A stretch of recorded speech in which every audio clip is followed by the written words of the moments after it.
Sébastien Diallo. Nous avons le représentant de la mairie de la Touma, M. Ibrahima Amadou Bari. Nous avons la présence d'organisations de la société civile et l'appui des jeunes pour le développement AZ.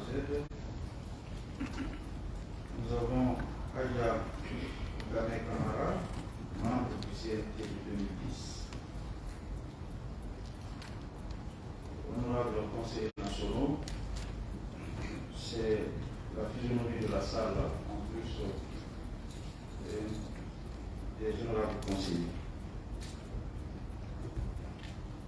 Lors du jour de la plénière de ce lundi 27 mars 2023, proposé par la conférence des présidents tenue le lundi 13 mars 2023, porte sur l'examen et l'adoption de la loi d'autorisation de ratification de l'accord de financement entre la République de Guinée et la Banque islamique de développement (BID) dans le cadre du financement du projet d'appui au développement de l'enseignement technique et professionnel ERAM phase 2 en Guinée, signé le 15 janvier 2023 pour un montant de 24,3 millions d'euros.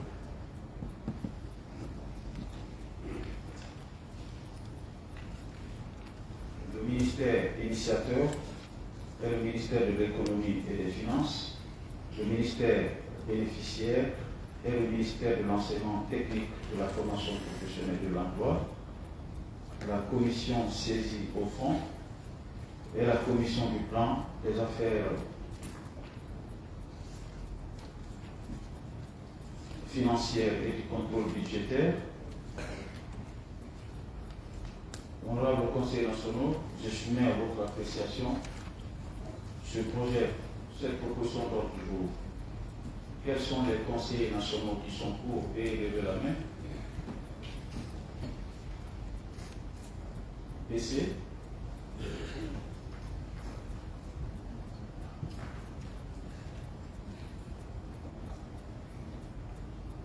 Quels sont les conseillers nationaux qui sont contre? Veuillez lever la main. Abstention.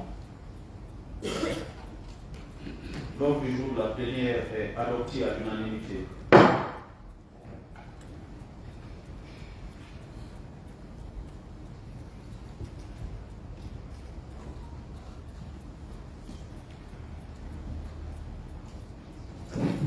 Honorables conseillers nationaux,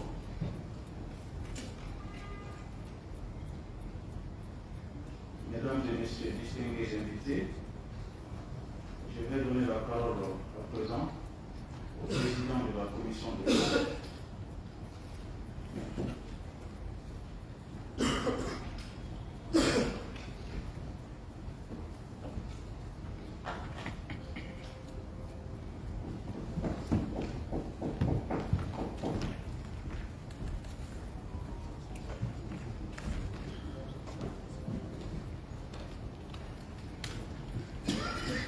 Honorable président du Conseil national de la transition, honorable conseillers nationaux, mesdames et messieurs les membres du gouvernement, mesdames et messieurs, en vos qualités, rang, grade, tout protocole observé. Conformément à la saisine de la conférence des présidents du 15 mars 2023, la commission du plan, des affaires financières du contrôle budgétaire, commission des fonds, la commission en charge de l'éducation saisie pour avis, ainsi que toutes les autres commissions permanentes du CNT, ont examiné l'accord de financement entre la BID et la République de Guinée relatif au projet d'appui au développement de l'enseignement technique et professionnel, École régionale des arts et métiers, ERAM phase 2. Honorable président du CNT, lors de l'examen de cet accord en commission en intercommission, les honorables conseillers nationaux se sont interrogés, ont observé et formulé des recommandations consignées dans le rapport dont la quintessence vous sera livrée tout à l'heure par l'honorable Mohamed Nabi Silla, rapporteur de circonstances. Pour terminer, permettez-moi, Monsieur le Président, de féliciter et de remercier tous ceux qui ont participé à cette analyse, notamment les ministres et leurs cadres, ainsi que les conseillers nationaux et les fonctionnaires de l'administration parlementaire. Je vous remercie.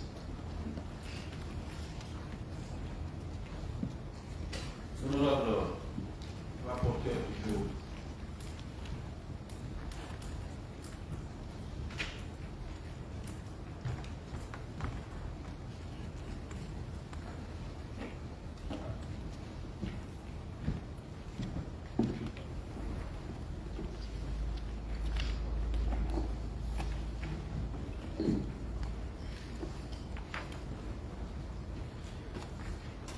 Honorable Président du Conseil national de la transition, honorables conseillers nationaux, grand chancelier de l'ordre de mérite, mesdames et messieurs les membres du gouvernement, mesdames et messieurs en vos qualités, rang, grade, tout protocole observé. La conférence des présidents du 13 mars 2023 a chargé la commission du plan des affaires financières et du contrôle budgétaire en qualité de la commission de fonds et la commission en charge de l'éducation saisie pour avis à l'effet d'examiner et d'autoriser la ratification de l'accord de financement de la BID relatif au projet d'appui au développement de l'enseignement technique et professionnel, École régionale des arts et métiers, ERAM phase 2. Honorables conseillers nationaux, afin de répondre aux défis auxquels le secteur de l'enseignement technique et de la formation professionnelle est confronté, relativement à la construction et à l'équipement des écoles d'art et métiers, la République de Guinée a sollicité et obtenu de la Banque islamique de développement un financement d'un montant de 24,3 millions d'euros afin de réaliser 2 ERAM à Kindia et à Mambo. L'ERAM de Kindia comprendra un bloc administratif, 2 blocs pédagogiques d'une capacité de 400 apprenants, 8 ateliers, un amphithéâtre, un bloc médiathèque avec centre multimédia, un restaurant, des logements comprenant 2 villas et 16 appartements pour les encadreurs, un entrepôt, une infirmerie, des vestiaires, une serre, zone d'expérimentation VRD, une aire de jeu, un parking, des travaux de voirie reliant les réseaux d'eau, d'électricité et de téléphonie. Les filières de métiers prévues à Kindia sont agroalimentaire, génie civil, administration et gestion et artisanat, génie mécanique et génie électrique. Celle de Mamou sera spécialisée dans les métiers de l'agriculture, de l'artisanat, de l'administration et gestion, de l'agroalimentaire, des génies civils, mécaniques et électriques et comprendra un bloc administratif, 2 blocs pédagogiques d'une capacité de 400 apprenants, 8 ateliers, un amphithéâtre, un bloc médiathèque avec centre multimédia, un restaurant, des logements comprenant 2 villas et 16 appartements pour les encadreurs, un entrepôt, une infirmerie, des vestiaires, une serre, zone d'expérimentation, VRD, une aire de jeu, un parking, une route d'accès, un raccordement au réseau d'eau, d'électricité et de téléphone.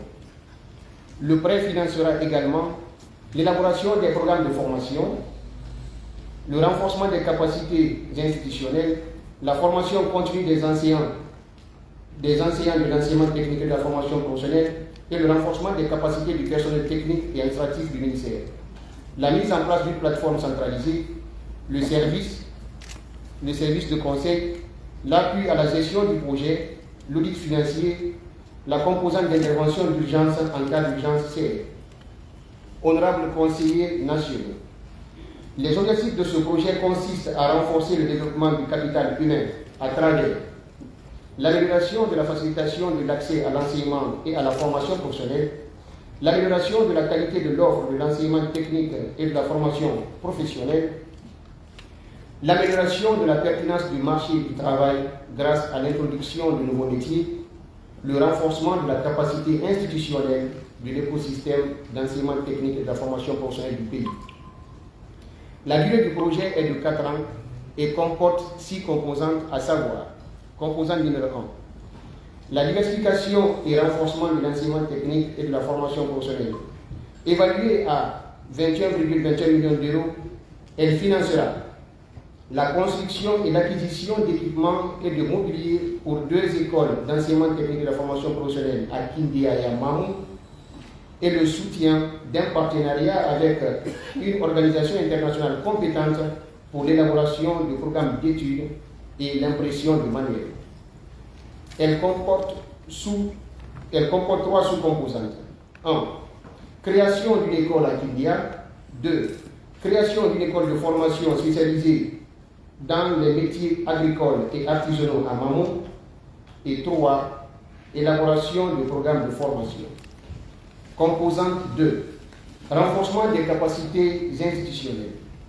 Elle est estimée à 0,62 millions d'euros et vise à améliorer les capacités du ministère de l'Enseignement technique et de la formation professionnelle en termes de gouvernance et de gestion du système.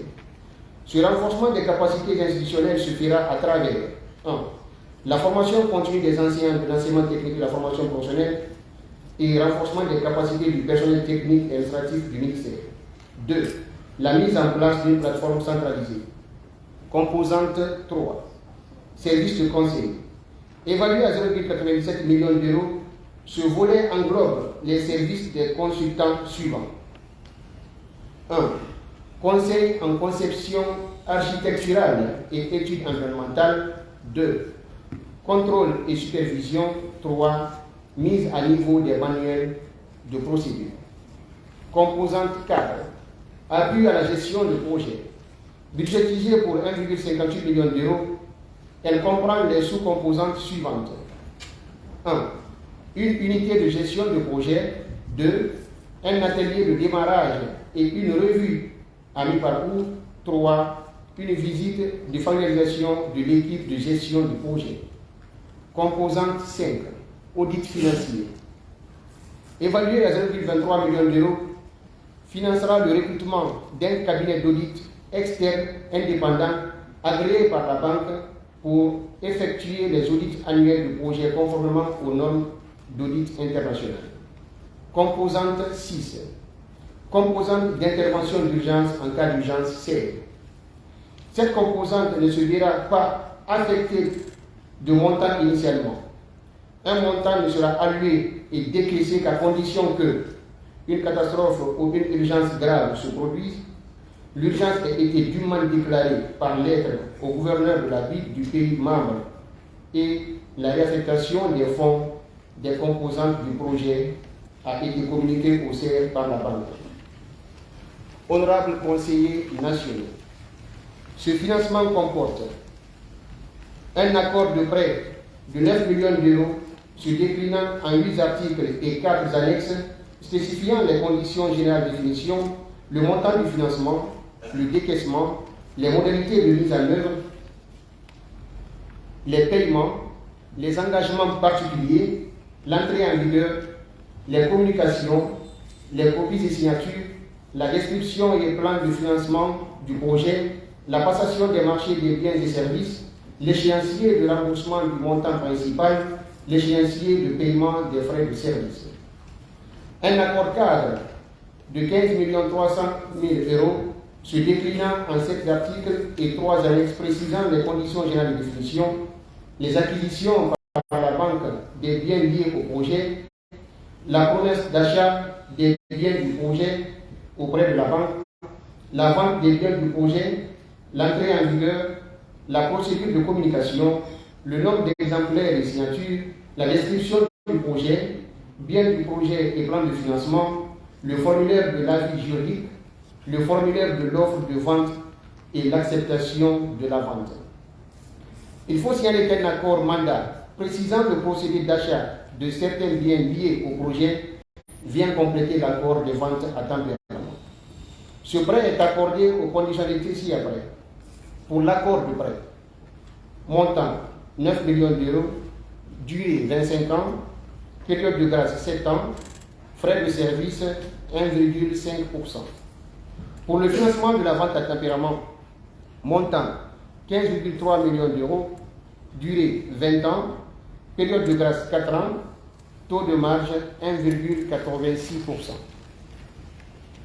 Honorables conseillers nationaux, lors de l'examen de cet accord de financement en commission et en intercommission tenu les 16 et 17 mars 2023, les conseillers nationaux se sont interrogés sur 1. La concessionnalité du prêt. 2. Le taux de marge individuelle. 3. Le tableau de financement, y compris l'écart de la contribution guinéenne à travers la prévision budgétaire. 4.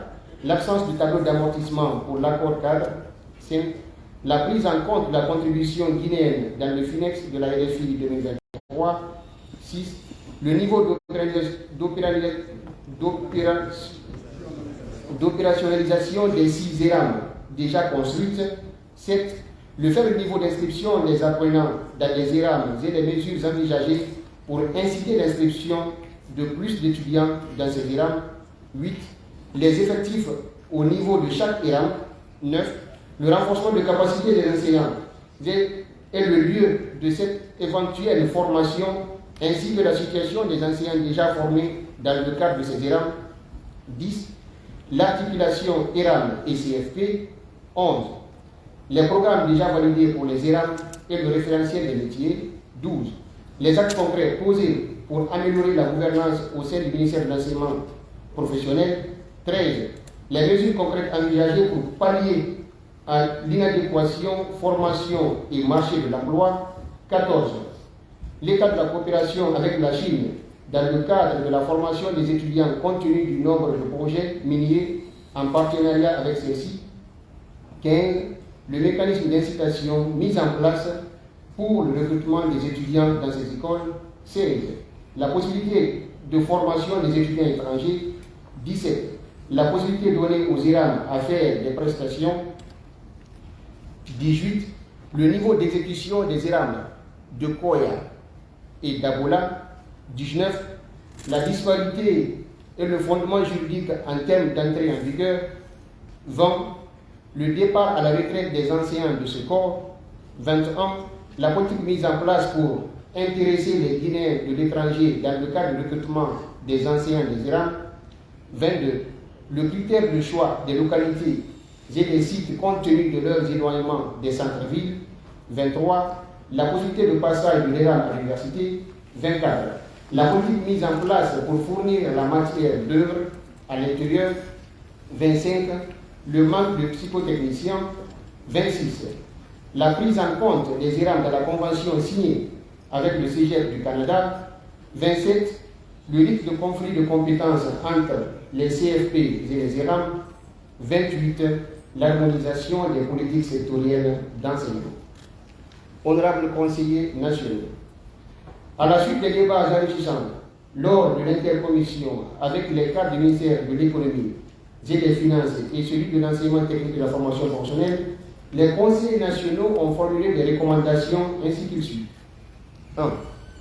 Envisager la reprise des enseignants retraités en tant que contractuels avant le recrutement et la formation de nouveaux enseignants. 2. Améliorer le taux d'absorption des crédits d'investissement titre 5 du secteur. 3. Mutualiser les ressources humaines du secteur de l'éducation en attendant un nouveau recrutement. 4. Assurer une publicité quasi-permanente relative à l'utilité des ERAM afin d'inciter les candidats à s'y inscrire. 5. Assurer une meilleure gestion des ressources financières du projet. 6. Appliquer strictement la loi relative au contenu local dans la mise en œuvre du projet. 7.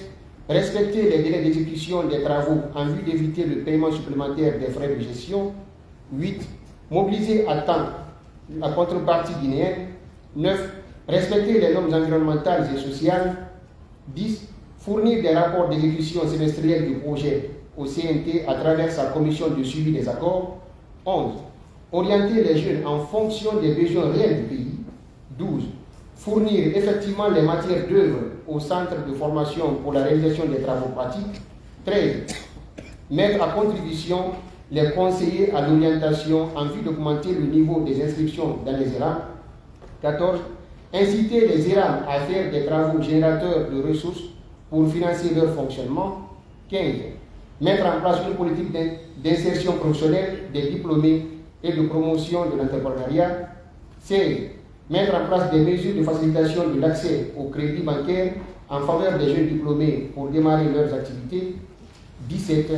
créer un partenariat dynamique entre le ministère de l'enseignement technique et de la formation professionnelle, de l'emploi et du travail, les ministères sectoriels et les entreprises afin de faciliter l'employabilité des jeunes.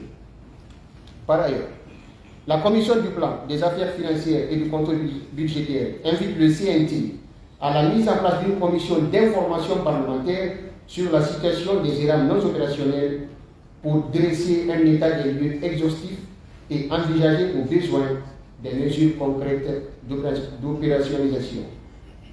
Honorables conseillers nationaux, la formation professionnelle étant le levier de développement de tout pays et compte tenu de tous les problèmes que traverse le secteur, entre autres, les problèmes structurels liés à son mode de gouvernance, l'état des infrastructures et équipements, l'inadéquation entre les formations proposées et les besoins du marché de l'emploi, le faible taux d'encadrement, la qualification des enseignants et la disponibilité des données fiables pour l'élaboration des politiques sectorielles. La Commission du plan des affaires financières et du contrôle budgétaire, avec l'avis de la Commission en charge de l'éducation, vous invite à bien vouloir autoriser la ratification de cet accord de financement entre la Banque islamique de développement et l'Afrique de Guinée. Je vous remercie, la Commission. Merci au Conseil national.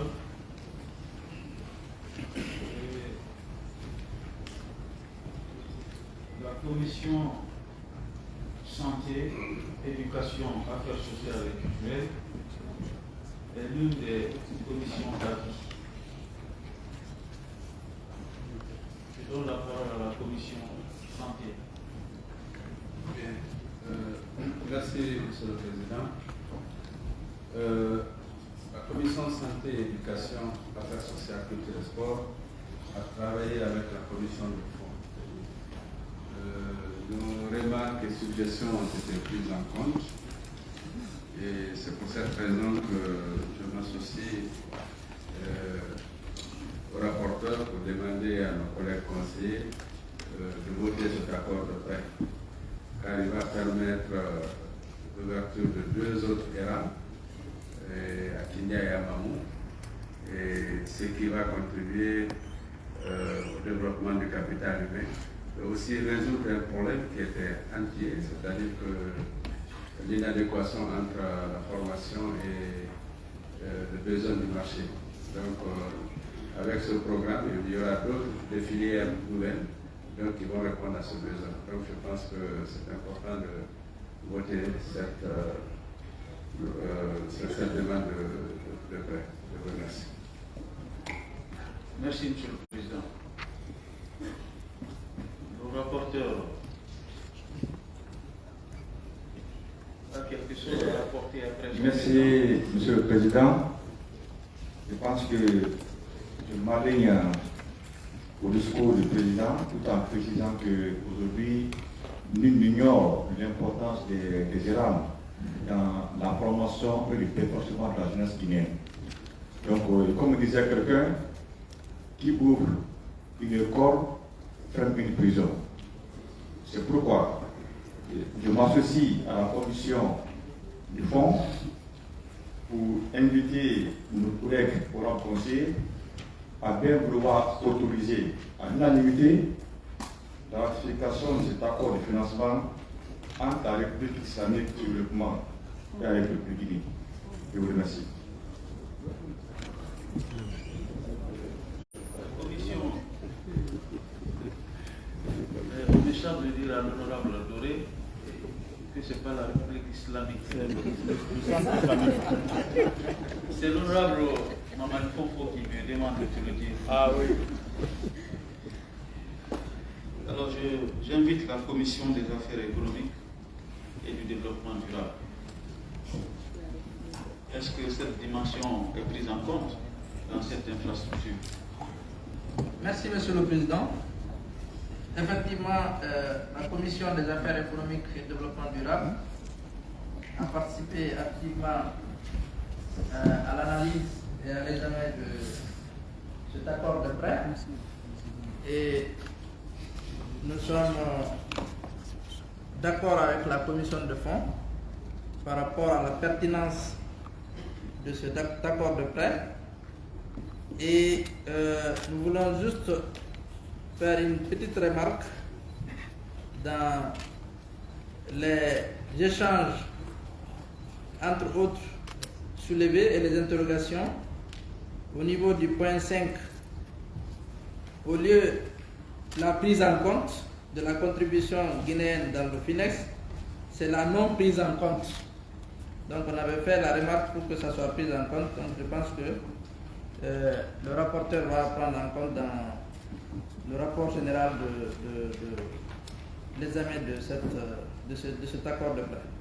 Sinon, globalement, toutes nos observations sont prises en compte et l'ensemble des membres de la commission et moi-même, nous soutenons vraiment l'adoption de cet accord de prêt. Je vous remercie.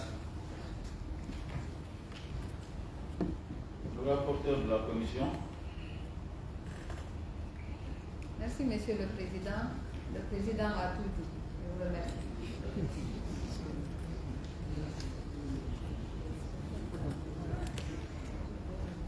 Honorables conseillers nationaux, est-ce que les commissions ont des observations?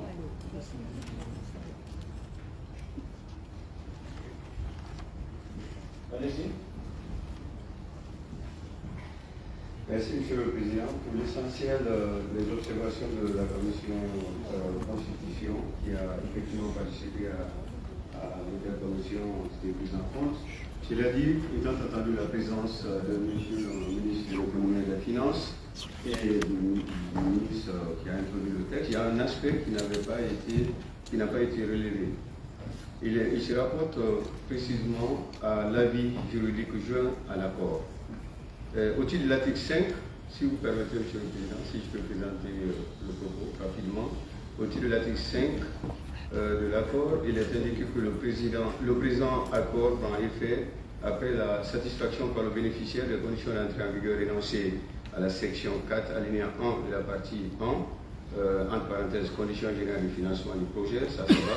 Deuxième condition, c'est présentation d'un avis ou d'un certificat juridique sous la forme décrite à l'annexe 2 du présent accord. Annexe effectivement existant. Observation sur la forme. D'abord, étant entendu que ces textes a vocation à être utilisés dans d'autres cas, il avait été remarqué qu'il est écrit dans le texte, à ma capacité de conseiller juridique principal, je crois raisonnablement que c'est à ma qualité de conseiller juridique principal et qu'il a été suggéré justement que ce soit remplacé. Étant entendu l'inexistence de ce renvoi dans le rapport, nous avons estimé qu'il était très intéressant, étant entendu la nature modélique justement de ce texte qui doit être utilisé, de remplacer. Deuxième aspect, sur le fond.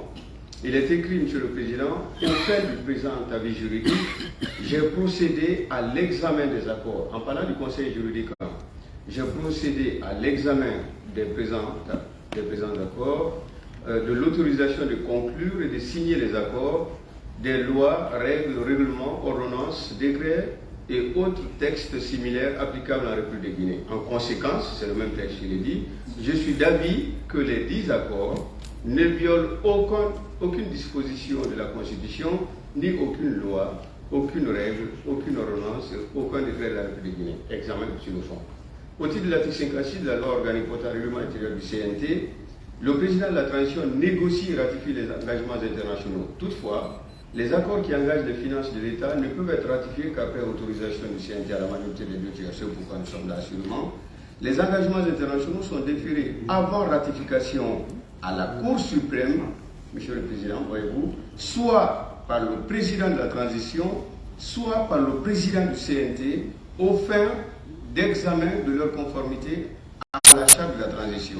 Si la Cour suprême, le président de la transition, le président du CNT, sur l'initiative du bureau, a déclaré qu'un engagement international comporte une clause contraire à la charte de la transition, l'autorisation de le ratifier ne peut intervenir qu'après la révision de la charte de la transition. Il résulte de ces considérations, je termine sur ces aspects, que la loi organique institue un mécanisme facultatif de saisine de la Cour suprême en cas de prétention éventuelle de l'existence d'une incompatibilité entre les stipulations d'un accord et les dispositions de la charte. La saisine de la Cour suprême par le président du CNT n'est donc envisageable qu'à compter de l'introduction de l'accord au CNT. que la loi organique ne se borne pas à consacrer le mécanisme facultatif de saisine de la Cour suprême, il en détermine les modalités, notamment en désignant les titulaires du pouvoir de saisine de la Cour suprême. C'est exclusivement le président du CNT et le président de la transition. Qu'au sujet de ces titulaires, les engagements internationaux sont déférés avant la ratification à la Cour suprême. Qu'en vertu de la loi organique contre le règlement intérieur du CNT, il n'appartient pas au Conseil juridique d'attester de l'effectivité de la conformité d'un accord à la Constitution. Que cette compétence est dévolue à la Cour suprême sur saisine exclusive du président du CNT et du président de la transition. En conséquence, raisonnablement, si l'avis du Conseil juridique devrait être donné, cela devrait intervenir après la saisine du CNT. Merci, Monsieur le Président.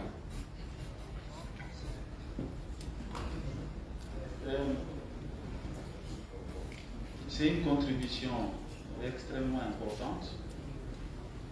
Avant d'en conclure là-dessus, nous allons écouter tout à l'heure respectivement le ministre de l'économie et des finances et le ministre de l'enseignement technique, de la formation professionnelle et de l'emploi, mais surtout le ministre de l'économie et des finances, d'ailleurs qui va prendre la parole à double titre en tant qu'ancien conseiller juridique du ministère de l'économie et des finances, mais aussi en tant que ministère initiateur de cet accord.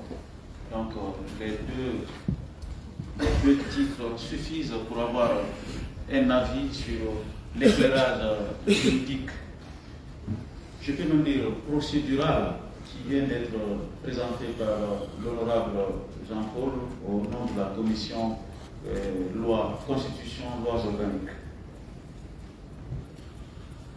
Est-ce qu'il y a une autre observation? Merci, Monsieur le Président.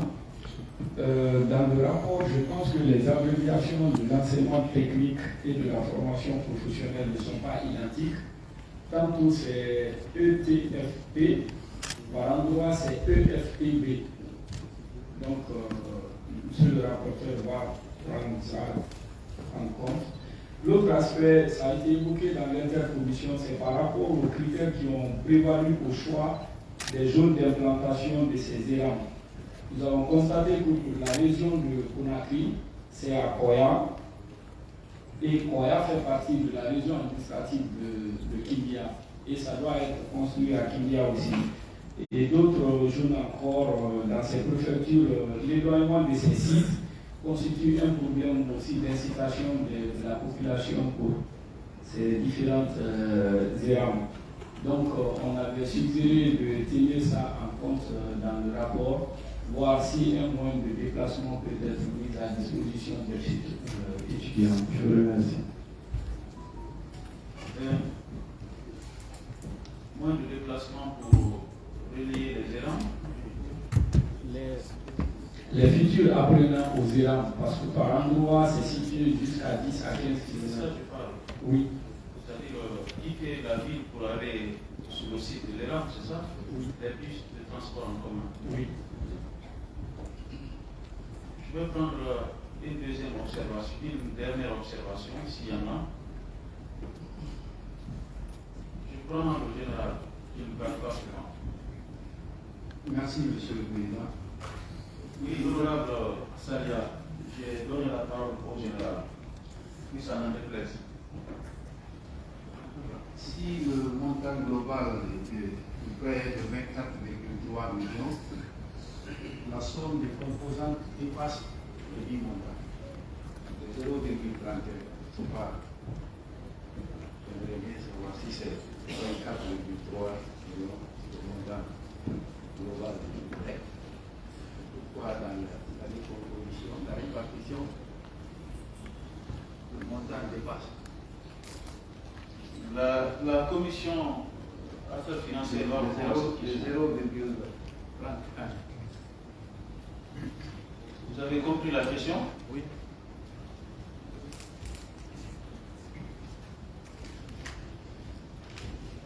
Pour répondre à la question?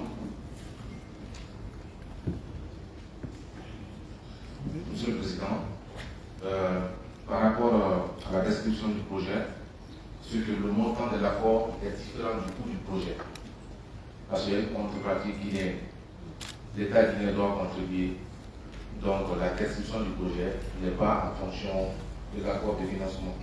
Parce que le plan de financement dit qu'il y a une proportion qui sera financée par l'accord et une proportion qui sera financée par l'État guinéen.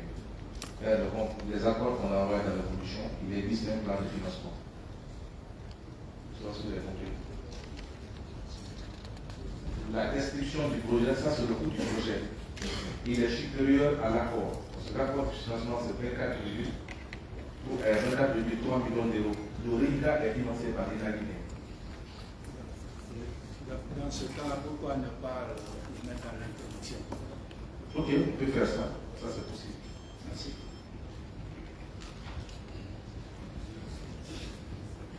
Je donne la parole à Salia Kamara. Merci, Monsieur le Président. Et je donne la parole exceptionnellement. Quand je donne la parole à un conseiller, si tu contestes, je te prive la parole. C'est mon droit. Je ne vais pas contester. Si. Cette fois-ci, Okay. c'est une exception. Je repartis la parole en fonction d'un certain nombre de réalités. Il y a des conseillers qui ne prennent pas la parole à tout moment. S'ils demandent la parole exceptionnellement, ils sont privilégiés. Parce que mon rôle, c'est de consacrer le caractère participatif et démocratique du débat. Merci. Je suis d'accord. Merci, Monsieur le Président. Lors de la session de l'explication de vote, nous avions posé la question sur le fonctionnement des ERAM déjà achevés. Et la commission de fond nous avait promis que le ministère leur avait dit qu'ils allaient leur transférer les réponses. Ces réponses-là n'ont pas été mises à disposition jusqu'à aujourd'hui. Nous, on estime qu'on ne peut pas continuer à construire des écoles alors que celles qui sont là ne fonctionnent pas exactement. Maintenant, je voudrais bien demander, Monsieur le ministre, s'il peut nous faire un état sur le fonctionnement de ces écoles déjà achevées. Merci. Maintenant, la seconde question qui peut-être n'a pas grand-chose à voir avec le débat de maintenant, c'est par rapport à cette école professionnelle qui a été construite à Nongo-Kontea. Et j'avais posé la question pendant la loi de finances, la session de loi de finances initiale à Monsieur le ministre qui, à l'époque, n'avait pas pu répondre. Je reviens sur la question, qu'en est-il de l'ouverture de cette école? Cette école est achevée, elle est presque abandonnée, maintenant presque à délabrement. Qu'en est-il? Quelles dispositions vous comptez prendre pour l'ouverture de cette école? Je vous remercie. Merci beaucoup. Le mot le ministre n'a pas pu répondre me semble être inapproprié. Peut-être que vous n'avez pas été satisfait de la réponse. Vous me posez la question, mais je peux vous dire aussi, je fais suite des questions posées qui n'ont pas été répondues. Je donne toujours suite à cela. J'ai posé la question à l'ambassadeur du Maroc en Guinée, et sur cette école, j'ai eu des éléments que je vais dire peut-être à une prochaine plénière, mais aujourd'hui je laisserai la parole à M. le ministre de donner les éléments de réponse sur cette question. Merci. Alors je vais inviter le ministre de l'économie et des finances.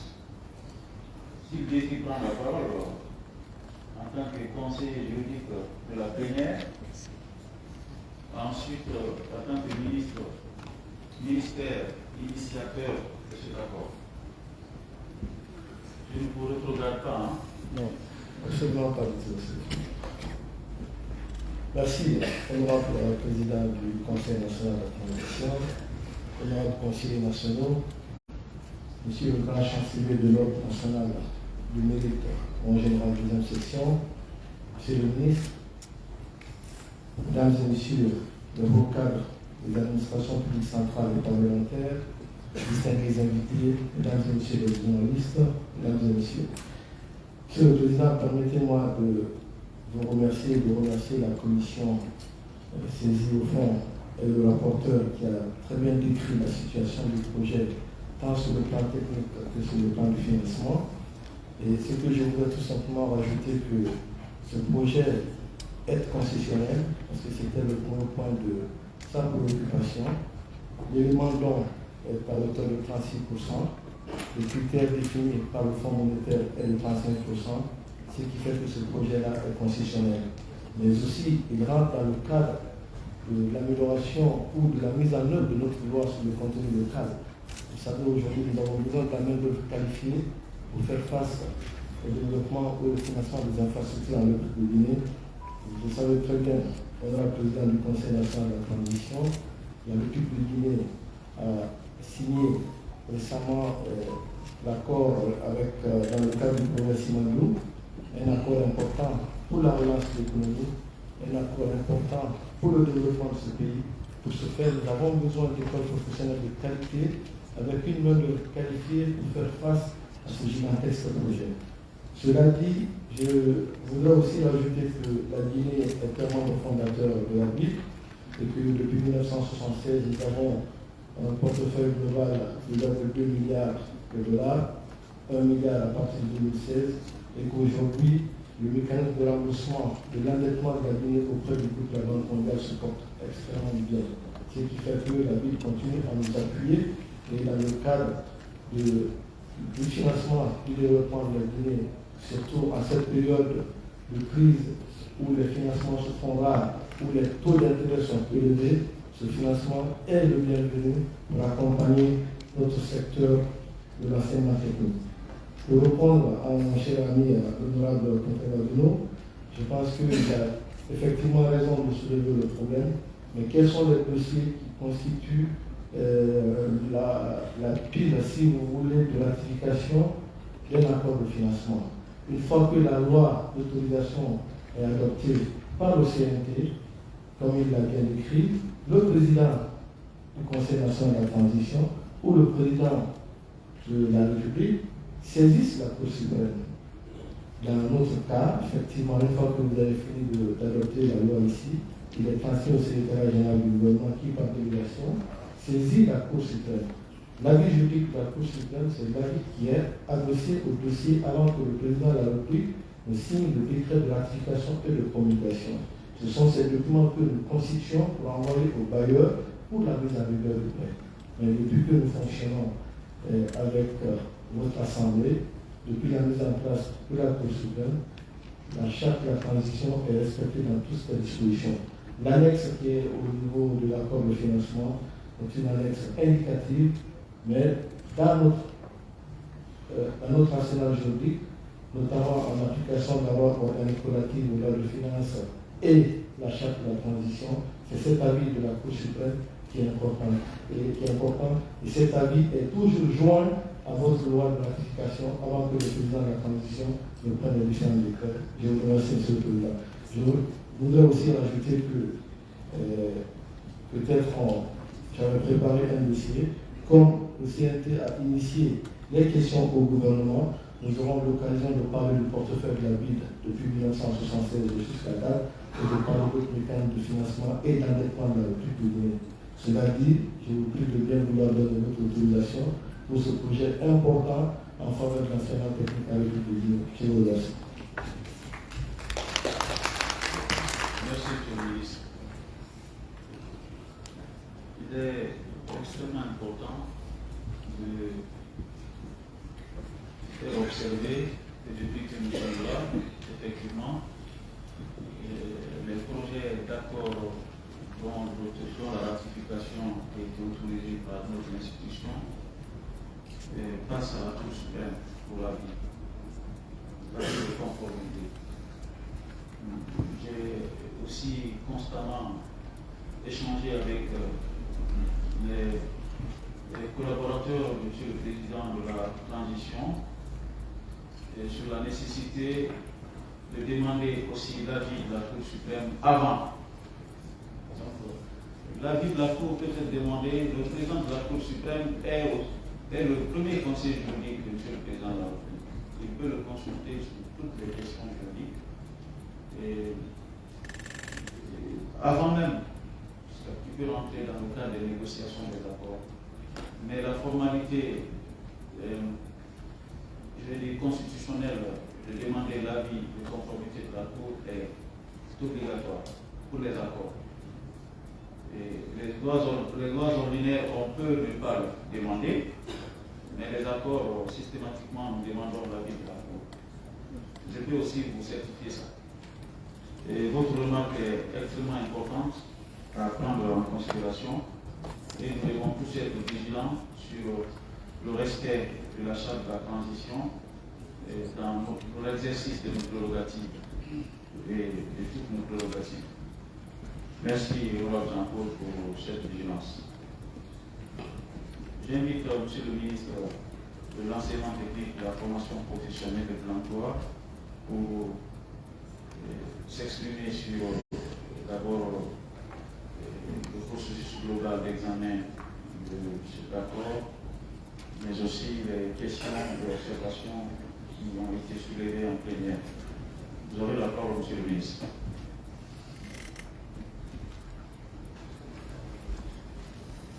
Et avant que le ministre ne prenne la parole, je vous informe également de la présence de M. le conseiller du président de la transition en charge des relations avec les institutions républicaines, M. Dr Antoine Sobodi, qui a accusé un léger retard, mais nous avons été informés, bien avant sa présence ici, qu'il allait accuser une heure de retard. Nous vous souhaitons la bienvenue, M. le conseiller. Merci, monsieur.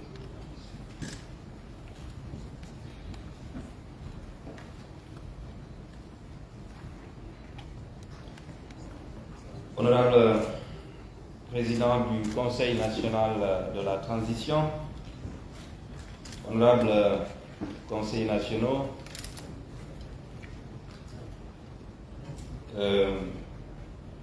Monsieur le chancelier de l'Ordre national du mérite, Monsieur le ministre de l'économie et des finances, Mesdames et Messieurs les invités, c'est un grand plaisir pour moi d'être ce matin ici en face de vous pour à la fois répondre à vos interrogations, mais surtout défendre aux côtés du ministre des Finances qui nous a apporté un soutien considérable ce projet, l'adoption de cette présente autorisation de ratification. J'aimerais aussi dire que c'est tout à l'honneur des cadres du département d'enseignement technique, de la formation professionnelle et de l'emploi, des commissions qui ont sacrifié leur temps pour se pencher sur ce projet de texte, mais aussi les cadres du ministère de l'économie et des finances, que je remercie ici. Monsieur le Président, ce projet est important pour la couverture géographique de notre pays en termes d'offres de formation, mais il est aussi important pour la suite de notre processus de développement. Nous sommes un pays qui est dit minier, avec beaucoup de ressources, mais nous sommes aussi un pays avec plusieurs possibilités et potentialités dans le domaine de l'agriculture. Nous participons également au dialogue mondial sur les industries culturelles et créatives qui représentent une manne importante de revenus pour nos économies. Nous avons effectivement, la Guinée, je veux dire, construit 6 écoles régionales des arts et métiers, à l'image de l'École nationale des arts et métiers. Nous sommes sur la phase de construire 2 autres pour couvrir les régions administratives de Kindia et de Mamou. Ces écoles vont former au métier du BTP, mais surtout au métier de l'agroalimentaire et de l'agriculture en général. Chacune de ces ERAM aura une capacité d'accueil d'environ 400 apprenants, mais aussi il y a une composante dans ce projet qui consistera à améliorer les capacités d'intervention de nos enseignants. J'aimerais tout de suite répondre à l'honorable conseiller qui a posé la question sur le fonctionnement des écoles régionales d'arts et métiers. Effectivement, à notre arrivée, il y avait dans 3 écoles régionales d'arts et métiers sur 4 des toiles d'araignée sur les équipements acquis lors de la première phase de réalisation de ces GA. C'était des écoles qui ne fonctionnaient pas, mais pour une raison très simple, Ces écoles ont été construites dans des régions ou dans des endroits très éloignés du réseau national d'électricité. Et ce sont des écoles régionales, comme vous l'avez vu dans la description des projets, surtout dans le descriptif technique, qui consomment énormément d'énergie parce qu'il y a un fort investissement sur les équipements qui sont de très grande capacité. Ces écoles n'étant pas reliées à l'électricité nationale, donc au réseau national d'électricité, étaient dotées de groupes électrogènes qui demandaient une forte consommation en gasoil. Donc le modèle économique n'était pas très bon.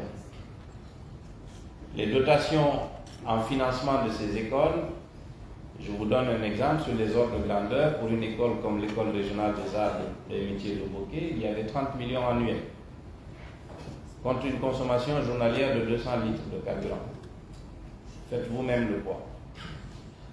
Nous avons donc demandé au gouvernement et sur instruction du président de la transition, investi plus $1 million pour connecter ces écoles régionales d'arts et métiers à l'électricité locale.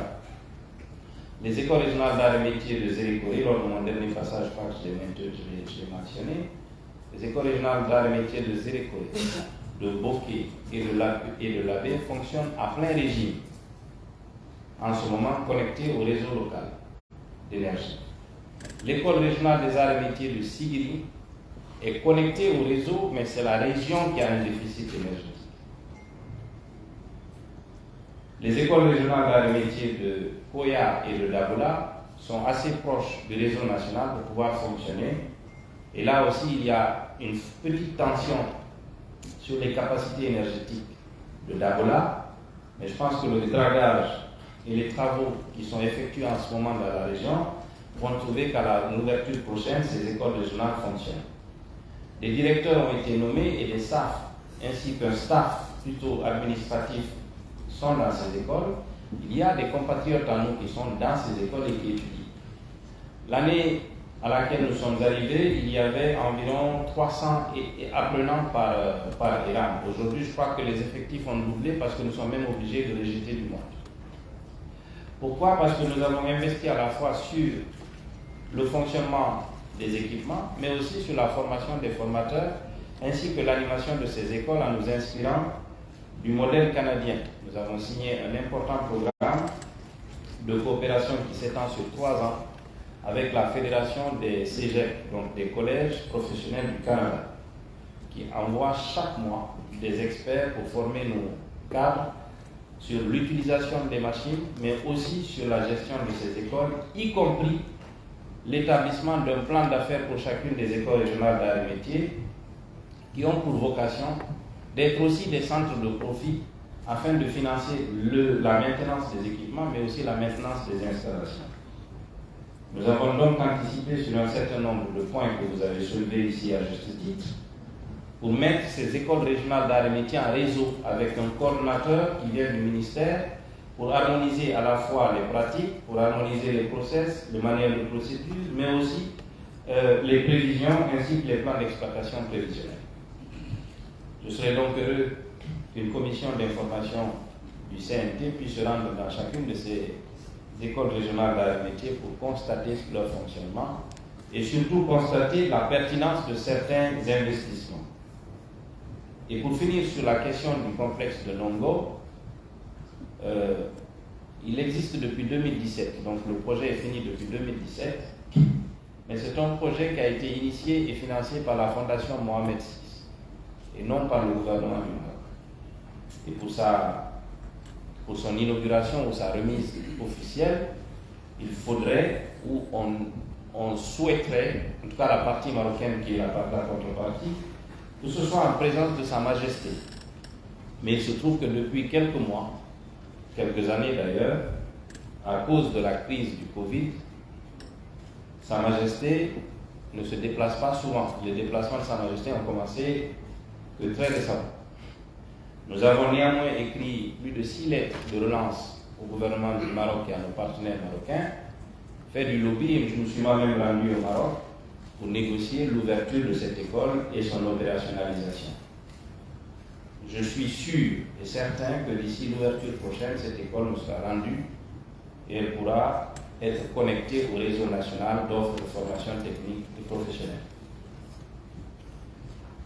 Monsieur le Président du Conseil national de la transition, honorable conseiller, je voudrais pour finir vous remercier pour l'attention toute particulière que vous avez pour les questions de formation et les questions de développement du capital humain. Vous avez raison, c'est ce qui va assurer notre survie. Ce n'est pas notre bauxite, ce n'est pas notre agriculture, c'est nos hommes et nos femmes.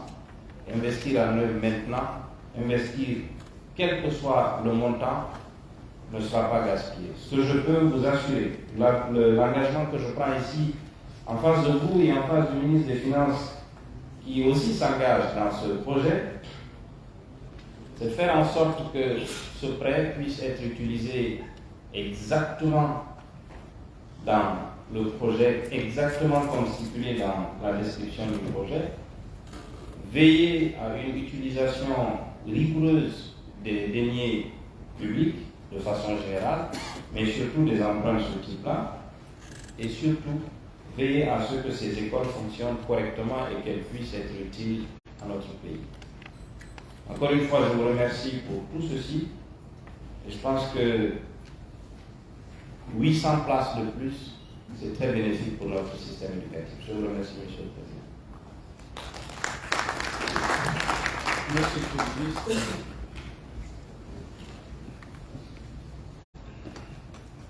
Nous venons, bientôt nous allons arriver à terme de ce débat, de ces échanges sur cette problématique de l'enseignement professionnel et technique dans notre pays. Et Monsieur le ministre de l'économie et des finances, Monsieur le ministre de l'enseignement technique, de la formation professionnelle et de l'emploi, nous vous remercions pour votre contribution. Et à présent, je vous informe de la présence parmi nous du secrétaire exécutif de l'Agence nationale de lutte contre la corruption et la promotion de la bonne gouvernance, et qui est parmi nous.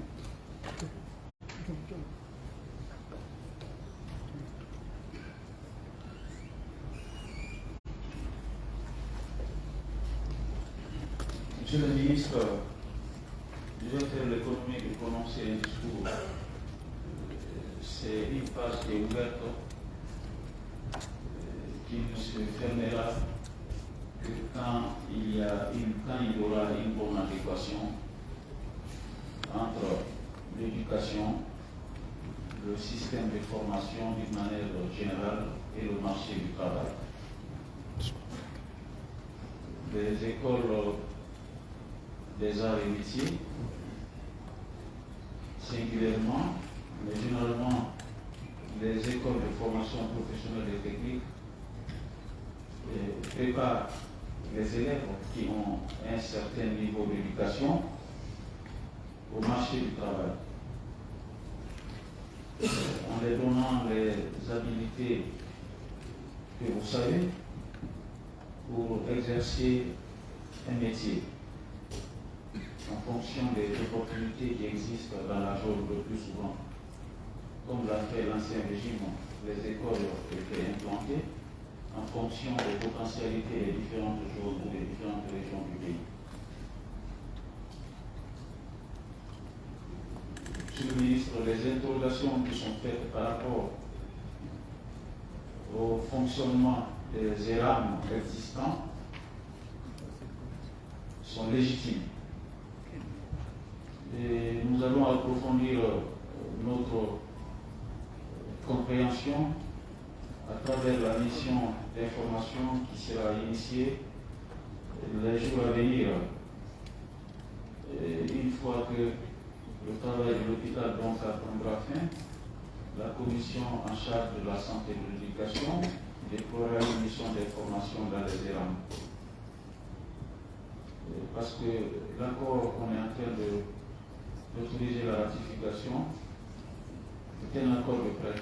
Ça veut dire qu'il sera remboursé, soit pas par les autorités de l'ONU, mais ceux qui viendront après nous. Nous devons nous rassurer que cette école pourra servir à quelque chose Donc, en plus de la réalisation de l'infrastructure, un autre conseil national a demandé de rendre l'enseignement technique et professionnel attractif. Et parce que les discours qui sont tenus depuis un certain temps et pendant longtemps ont contribué quand même à décrédibiliser l'enseignement technique et professionnel. Parce que ceux qui sortent de ces écoles n'ont pas de débouché sur le marché du travail. Et nous souhaitons, en plus de votre vision, qui est très claire du domaine, et des orientations données par M.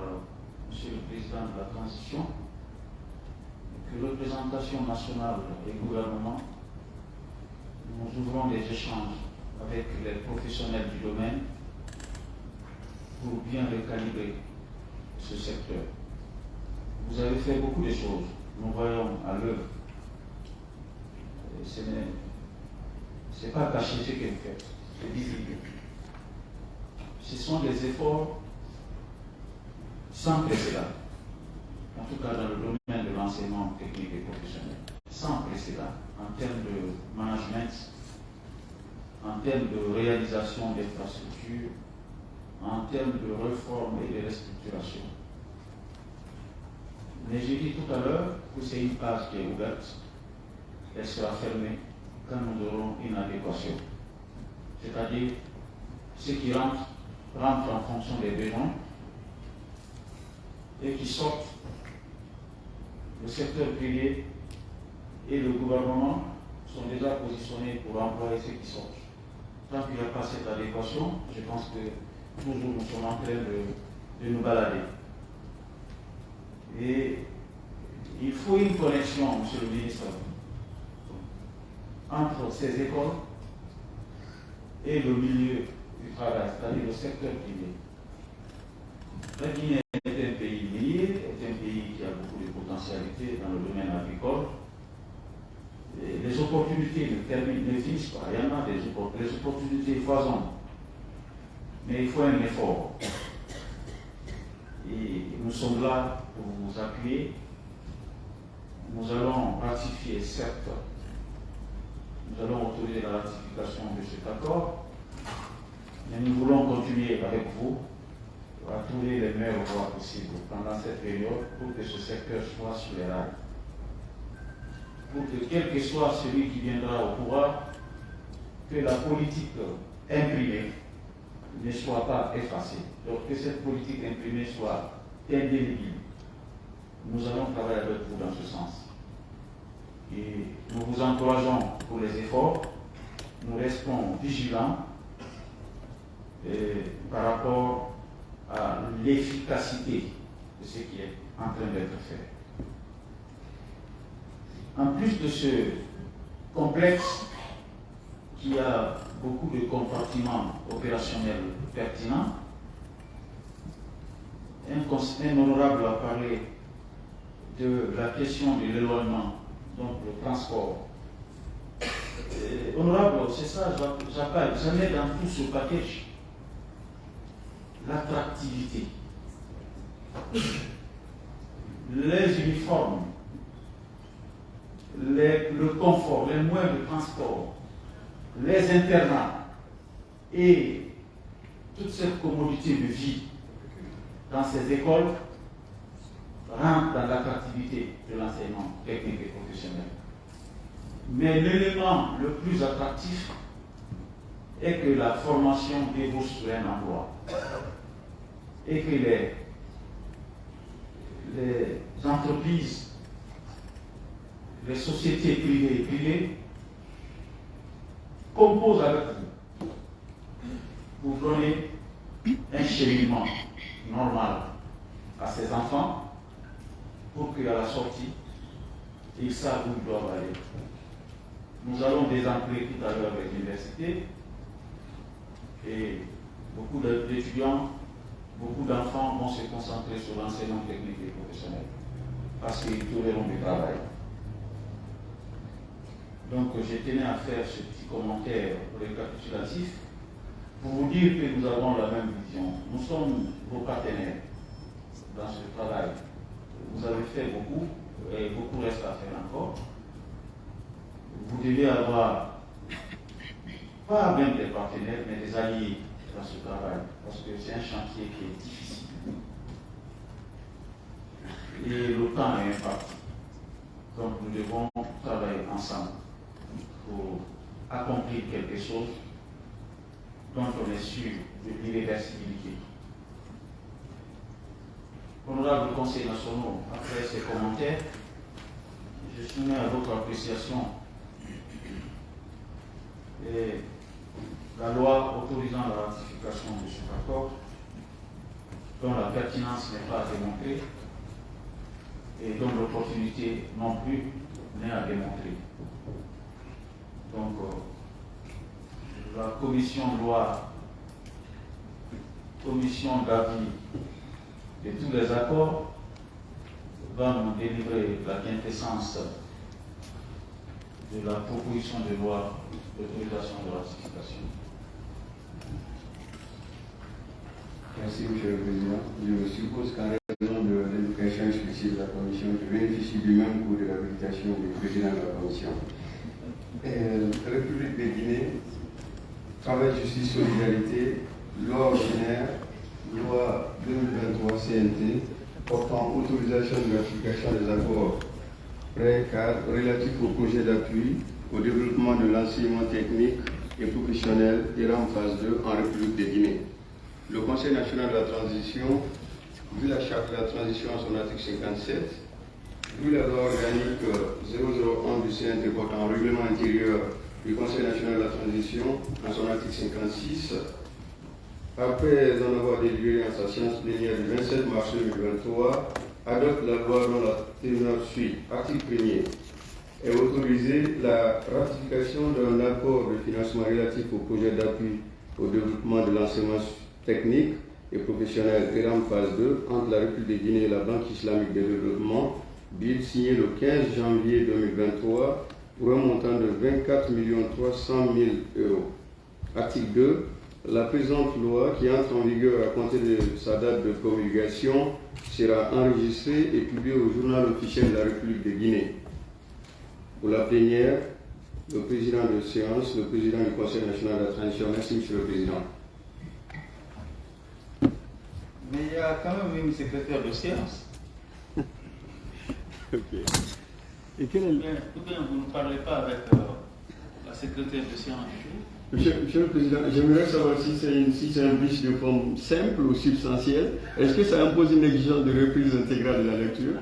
Non, il suffit seulement de compléter la lecture. D'accord, très bien. Pour la plénière, la secrétaire de séance, Mme Panta Conté, le président de séance, le président du Conseil national de la transition, Dr Dansa Kourouma. Merci, Monsieur le Président. Merci. L'honorable Eric Yamela qui fait la réconciliation. Donc j'espère bien que ça va aller bientôt avec Jean-Paul. Alors, honorable Conseil national, je soumets à votre appréciation le rapport d'examen de cet accord et la loi d'autorisation de ratification qui en est la substance.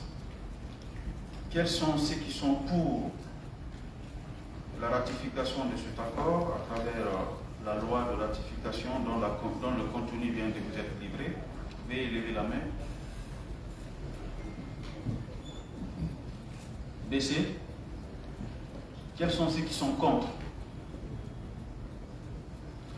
Abstention.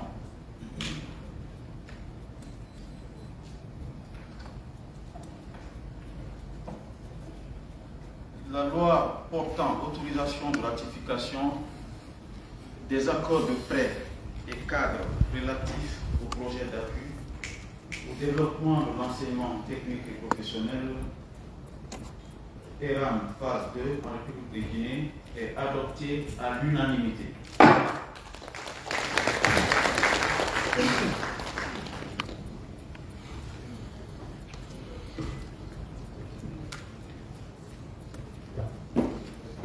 grand chancelier des œuvres nationaux, Monsieur le ministre de l'économie et des finances, Monsieur le ministre de l'enseignement technique, de la formation professionnelle et de l'emploi, Monsieur le conseiller spécial du président de la transition en charge des relations avec les institutions républicaines, Monsieur le secrétaire exécutif de l'Agence nationale de la lutte contre la corruption et la promotion de la bonne gouvernance, Monsieur les représentants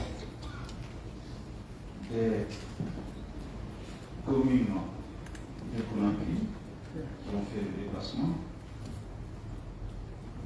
Mesdames et Messieurs les représentants de la société civile, des organisations syndicales, du secteur privé, je n'en ai pas vu, mais en effet le secteur privé devrait être là. Et j'envoie une flèche bien orientée envers les représentants du secteur privé. Il faut que la prochaine fois, en fonction des thématiques débattues en plénière, et que vous pesez votre poids afin que vos collègues soient dans cette salle. Parce que quand on parle d'école des arts et métiers, dans un contexte où on se prépare pour vulgariser le contenu local, le secteur privé doit être intéressé. C'est pourquoi, Monsieur le ministre, nous vous encourageons à travers notre alliance qu'on vient d'établir ce matin, qu'on puisse travailler ensemble pour créer une connexion entre ces écoles et le milieu et le secteur privé, et en créant des sortes de technopoles qui sont des écosystèmes qui relient l'État à travers ses représentants, les collectivités locales qui sont aussi utilisateurs des ressources formées dans ces écoles professionnelles, les entreprises locales et les entreprises d'une manière globale, mais aussi la société. Parce que ces enfants bien formés, avec des bonnes opportunités d'emploi, c'est la prospérité qui est garantie dans la société. Il faut des réformes, il faut des mécanismes pour faire cette connexion. Si nous avons une part à jouer, nous allons vous accompagner. Distingués invités, nous venons d'approuver à l'unanimité et cette proposition de loi autorisant la ratification de cet accord de prêt et de cadre. L'unanimité justifie votre adhésion totale. D'abord, aux réformes qui sont engagées dans le cadre de la qualification du système de l'enseignement et le système éducatif d'une manière globale dans notre pays. Mais aussi, vous êtes en train de poursuivre le travail de renforcement du système éducatif que nous avons commencé depuis notre installation à travers le premier débat parlementaire qui s'est tenu sur l'éducation. D'ailleurs, que nous avons consacré chaque année. Il y aura le même débat de même nature avec les 3 ministres en charge de l'éducation pour faire le point des recommandations formulées l'année finissant et faire d'autres recommandations pour l'année qui commence. Et je n'ai pas besoin de vous dire que nous sommes engagés pendant cette transition pour la qualification du système éducatif guinéen. Parce que le développement de la Guinée passe inévitablement par la qualification du système éducatif. Nous allons approfondir encore les réflexions sur les profils au niveau du secondaire. Je crois que nous avons proposé à M. le ministre de l'enseignement préuniversitaire de la création de collèges techniques et de lycées techniques. Ça facilite un peu, ça clarifie les passerelles entre le secondaire et la migration vers les écoles professionnelles et éventuellement vers les grandes écoles techniques. C'est important, quels que soient les efforts de l'enseignement technique, s'il n'y a pas une cohérence avec les autres systèmes d'enseignement, il aura toujours un problème. Donc nous vous encourageons à continuer à renforcer la collaboration entre les trois ministères en charge de l'éducation et pour que les passerelles puissent tenir compte de la réalité. Je vous remercie pour votre attention. La séance est levée. Mesdames et messieurs, prière de bien vouloir rester sur place. Monsieur le Président du Conseil national de la Convention se retire. Merci pour votre attention.